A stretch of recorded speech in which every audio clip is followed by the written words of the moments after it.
বরাবর 1 কেজি লম্বা বেশি। হ্যাঁ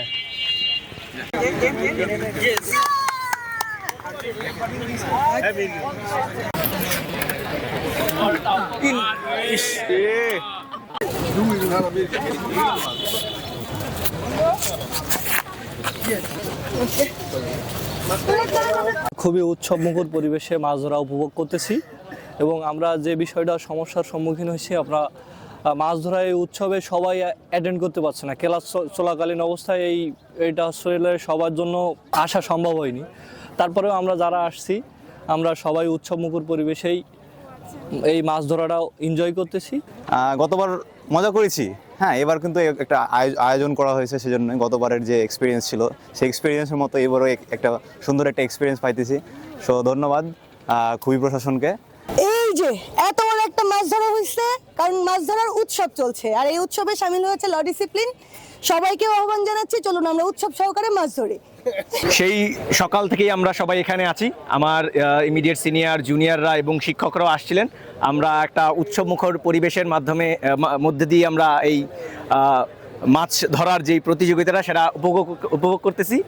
আর আশা করি এই পুকুরে সবথেকে বড় মাছের দাবিদার আমরাই।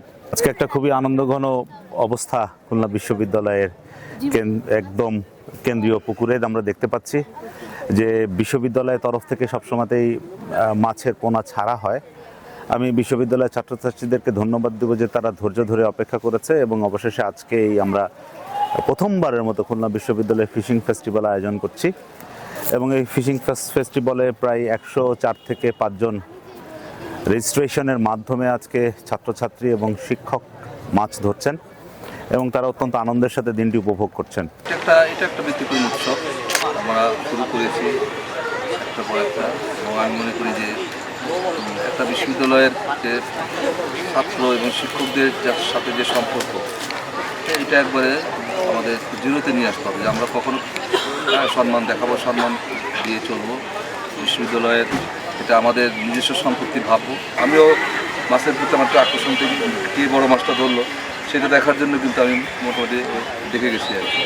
তো যাই হোক, আগামীতে যদি আগামী 6 মাস পরে যদি আরেকটা এরকম মাছ ধরার অনুষ্ঠান করি, আজকে যে মাছটা 3 কেজি সেটা আগামী 6 মাসে 6 কেজি 7 কেজি হয়ে যাবে।